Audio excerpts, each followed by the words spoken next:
बहुत बहुत स्वागत है दोस्तों आप सभी का। आज की इस वीडियो में डिस्कस करेंगे क्लास 12th है हमारी और सब्जेक्ट है सोशियोलॉजी यानी कि समाजशास्त्र। तो सेशन 2022-23 के लिए आपका एक न्यू रिवाइज सिलेबस आया हुआ है जिसमें बहुत से डाउट्स आपके क्लियर किए गए हैं। मोस्ट कॉमन डाउट है बच्चों का टर्म 1 का हमारा सिलेबस क्या रहेगा और टर्म 1 का हमारा एग्जाम का। तो देखो टर्म 1 के सिलेबस की अगर हम बात करें तो यहाँ पे क्लियर कर दिया गया है। टोटल आपके जो है वो आपसे 6 चैप्टर्स पूछे, ठीक है। और ये टीचर्स की जिम्मेदारी है कि आपका जो सिलेबस है उसे एंड ऑफ सितंबर तक जो है वो कंप्लीट करवा दे, क्योंकि मिडल ऑफ अक्टूबर 2022 में आपके जो टर्म 1 एग्जाम्स रहेंगे वो स्कूल बेस पे कंडक्ट करवाए जाएंगे, ठीक है। तो टर्म 1 में आपके कितने चैप्टर्स आएंगे? Total 6 chapters. अब ये कौन से होंगे और चैप्टर वाइज इंपॉर्टेंट टॉपिक्स जो है वो भी मैं आपको आगे बताऊंगा, ठीक है। हिंदी और इंग्लिश दोनों ही मीडियम के बच्चों के लिए होगा। अब दूसरा डाउट आता है प्री बोर्ड और बोर्ड एग्जाम के लिए।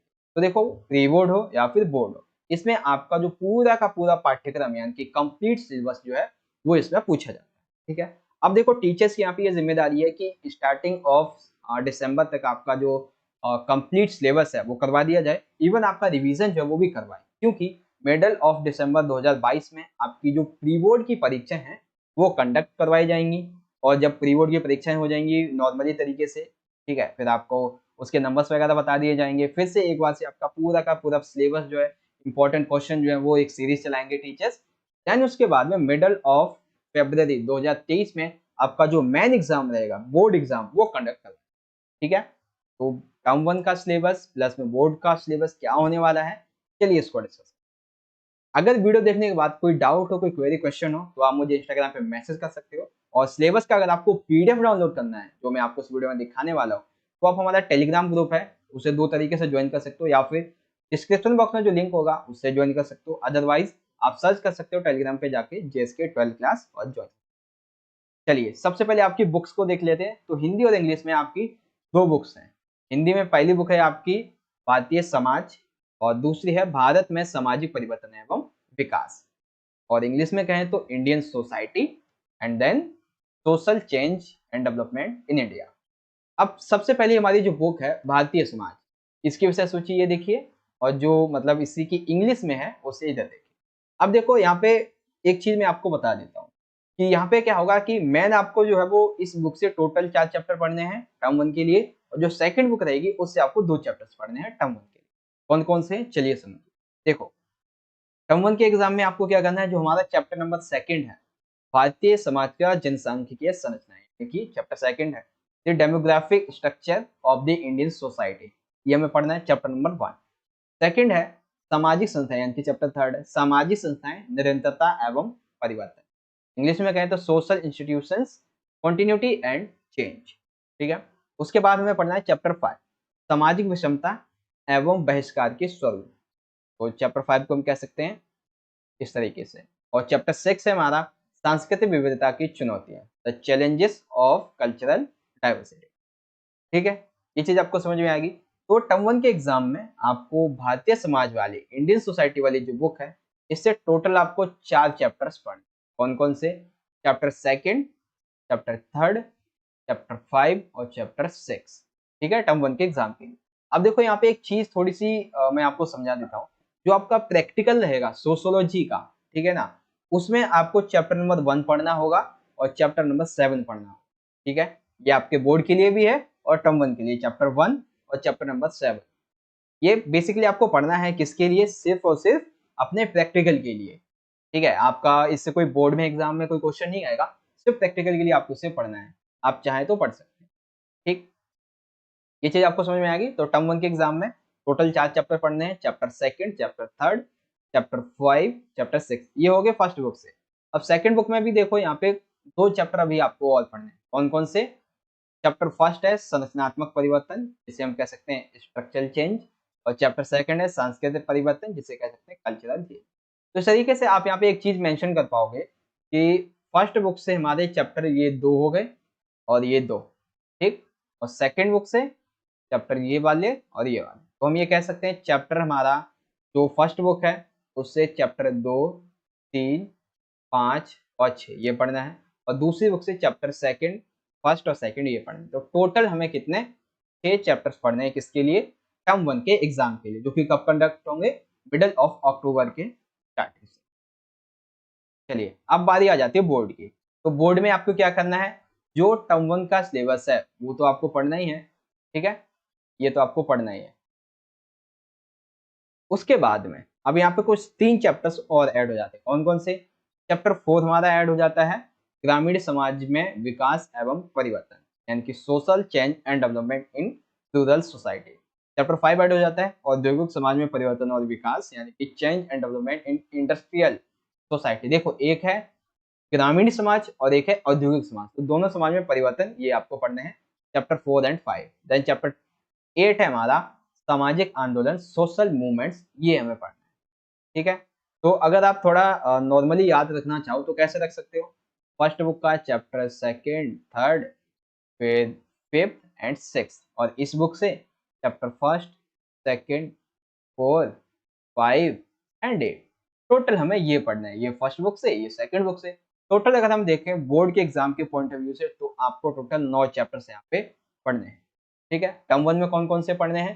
टर्म 1 में इसमें और ऐड हो जाएगा 1 और 2, ये आपको पढ़ने हैं, ठीक है ना, टर्म 1 के लिए। और बोर्ड में तो आपको पूरा का पूरा पढ़ना है।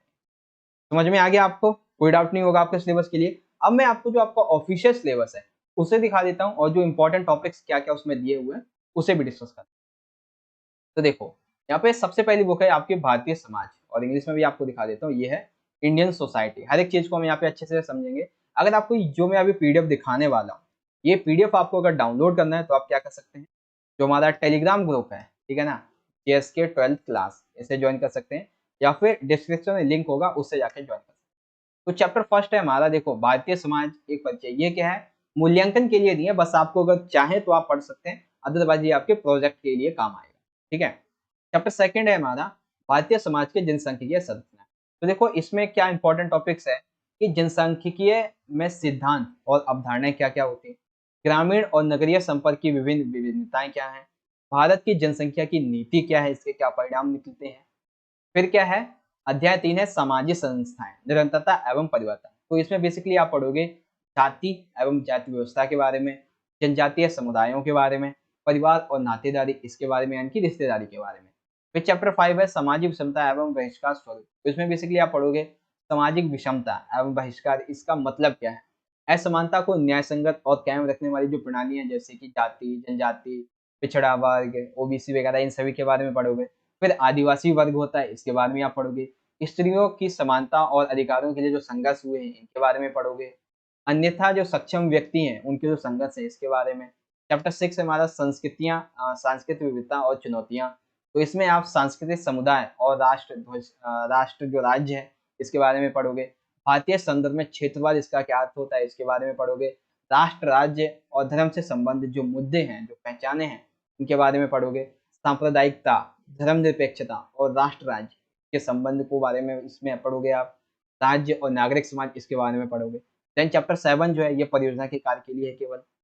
अब सेकंड बुक है हमारी भारत में सामाजिक परिवर्तन। तो पहला चैप्टर क्या है, संरचनात्मक परिवर्तन। बेसिकली ये जो चैप्टर है वो बेस्ड है आपका उपनिवेशवाद पर। तो उपनिवेशवाद की समझ, औद्योगिकरण और नगरीकरण के बारे में पढ़ोगे। सेकंड चैप्टर है सांस्कृतिक परिवर्तन, ये उसी का आगे का स्वरूप है कि समाज सुधार आंदोलन वगैरह क्या थे, इनके क्या परिणाम निकले थे, विभिन्न प्रकार के सामाजिक परिवर्तन क्या हुए, जैसे कि सांस्कृतिकरण, पश्चिमीकरण, आधुनिकीकरण और पंथ निरपेक्षीकरण। और देन उसके बाद मिडल ऑफ अक्टूबर से आपकी परीक्षा है टर्म 1 की, वो कंडक्ट। ठीक इसी तरीके से आप इंग्लिश में देखना चाहो तो देख सकते हो, इंट्रोड्यूसिंग इंडियन सोसाइटी। तो इसमें जो ये आपका ये वाला चैप्टर है इसे आपको पढ़ने की जरूरत नहीं है, आप चाहे तो पढ़ सकते हैं, आपकी मर्जी है। चैप्टर सेकंड से आप देख सकते हैं आपको कौन कौन से इंपॉर्टेंट टॉपिक्स पढ़ने हैं इंग्लिश मीडियम में। देन यहाँ पे देख सकते हैं चैप्टर नंबर 3rd से आपको कौन से इंपॉर्टेंट टॉपिक्स पढ़ने हैं। देन चैप्टर नंबर हमारा 5 आ जाता है, तो इससे आपको ये इंपॉर्टेंट टॉपिक्स पढ़ने हैं। उसके बाद चैप्टर नंबर 6 है, जिससे आपको ये इंपॉर्टेंट टॉपिक्स पढ़ने हैं। देन सेकंड बुक है हमारी, तो इससे आपका चैप्टर नंबर 1 और 2 ये आपकी इंपॉर्टेंट टॉपिक। उसके बाद जब आपका अगला आता है जो आपकी सेकंड बुक है भारत में समाज परिवर्तन और विकास। तो इसमें देखो एक सेकंड, यहाँ पे कुछ मिस है, नहीं ठीक है। तो देखो चैप्टर नंबर हमें 4 पढ़ना है ग्रामीण समाज में विकास एवं परिवर्तन, ठीक है, जो कि हमारी भारत में समाज परिवर्तन वाली बुक है। तो इसमें देखो आप चैप्टर 4 में क्या पढ़ोगे कि कृषि संरचना, ग्रामीण भारत में जाति और वर्ग इसके बारे में, भूमि सुधार, हरित क्रांति, इससे उभरते हुए समाज, इसके परिणाम, किसको फायदा हुआ इसके बारे में, हरित क्रांति और उसके सामाजिक परिवर्तन, इसके बाद ग्रामीण समाज में क्या परिवर्तन आते हैं, मजदूरों का संचार किस तरीके से हो रहा होता है, भूमंडलीकरण, उदारीकरण और ग्रामीण समाज इसमें क्या-क्या परिवर्तन आते हैं, इसके बारे में पढ़ो। चैप्टर 5 है औद्योगिक समाज में परिवर्तन और विकास। तो इसमें आप पढ़ोगे कि नियोजित औद्योगिकरण से उदारीकरण तक कैसे प्रक्रिया को अपनाया गया, कैसे-कैसे परिणाम निकले, लोग जो थे वो कैसे काम पाते थे, यानी कि लोग कैसे काम करते थे, काम करने का तरीका क्या-क्या था, कार्य प्रक्रिया, काम कैसे किया जाता था, काम करने की स्थितियाँ, घरों में रहने वाला काम, हड़तालें, संघ, ये सभी आप पढ़ोगे। चैप्टर 8 है हमारा, सबसे आखिरी है, जिसकी है सामाजिक आंदोलन। तो इसमें आप पढ़ोगे सामाजिक आंदोलनों की जो विभिन्न अवधारणा है इसके बारे में, सामाजिक आंदोलनों के लिए जो सिद्धांत दिए गए, जो उसका वर्गीकरण किया गया इसके बारे में, पर्यावरण आंदोलन कौन-कौन से हुए हैं, वर्ग आधारित आंदोलन, फिर कामगार, किसान, इन सभी के बारे में, जातीय आधारित जो आंदोलन है, दलित आंदोलन, पिछड़ा वर्ग एवं जातियों का आंदोलन, उच्च जातियों की प्रतिक्रिया, जनजातीय आंदोलन, स्वतंत्र भारत में महिला आंदोलन, ये सारी चीजें आप पढ़ोगे। और उसके बाद pre board exam and then आपकी बोर्ड परीक्षा 2023। ये चीज आपको आई होप अच्छे से समझ में आ गई होगी। देन उसके बाद हम इंग्लिश में देखना चाहें तो इंग्लिश में आप यहाँ पे देख सकते हैं, ये रहा आपका जो सेकंड बुक है, social change and development in India. Chapter 4 है हमारा change and development in rural society. तो इसमें से ये टोटल आपके कुछ 5-6 इंपॉर्टेंट पॉइंट्स हैं। चैप्टर 5 है change and development in industrial society. इसमें से ये कुछ 3-4 इंपॉर्टेंट पॉइंट्स हैं। देन चैप्टर 8 है सोशल मूवमेंट्स और उसके कुछ ये 4-5। तो इस तरीके से ऑफिशियल सिलेबस भी मैंने आपको दिखा दिया है और बुक में आपका मार्क भी करवा दिया कौन-कौन से चैप्टर्स पढ़ने हैं और जो इंपॉर्टेंट पॉइंट्स हैं चैप्टर वाइज, ये भी आपको मैंने अच्छे से सारी चीज़ें समझा दी हैं। एंड आई होप कि अब आपके दिमाग में सोशियोलॉजी के सिलेबस से संबंधित कोई डाउट यहाँ पे आपके दिमाग में नहीं होगा। फिर भी अगर कोई डाउट है, कोई क्वेरी, कोई क्वेश्चन है, तो आप मुझे चाहो तो इंस्टाग्राम पे मैसेज कर सकते हो, ठीक है? स्मार्ट नॉलेज ये अकाउंट होगा, फॉलो कर लेना, मैसेज कर सकते हो। और इस वीडियो का पीडीएफ या नोट्स आपको डाउनलोड करने हैं, तो हमारा टेलीग्राम जॉइन जो ग्रुप है उससे जॉइन कर लेना, जेएसके 12th क्लास, या फिर आप जो डिस्क्रिप्शन बॉक्स में लिंक होगा उससे भी जॉइन कर सकते हो। तो यहीं पे हम वीडियो को एंड करते हैं। वीडियो अच्छी लगी हो तो लाइक करें, शेयर करें, कमेंट में अपना फीडबैक जरूर दीजिएगा कि आपको सारी चीज़ें अच्छी समझ में आ गई या नहीं। और चैनल को अगर सब्सक्राइब नहीं किया तो कर लीजिएगा, क्योंकि ऐसे इंपॉर्टेंट वीडियोस हम आपके लिए लेके आते रहेंगे। मिलेंगे आपसे अगली वीडियो में, तब तक के लिए आप पढ़ते रहिए और अपना ख्याल रखिए। धन्यवाद। जय हिंद, वंदे मातरम।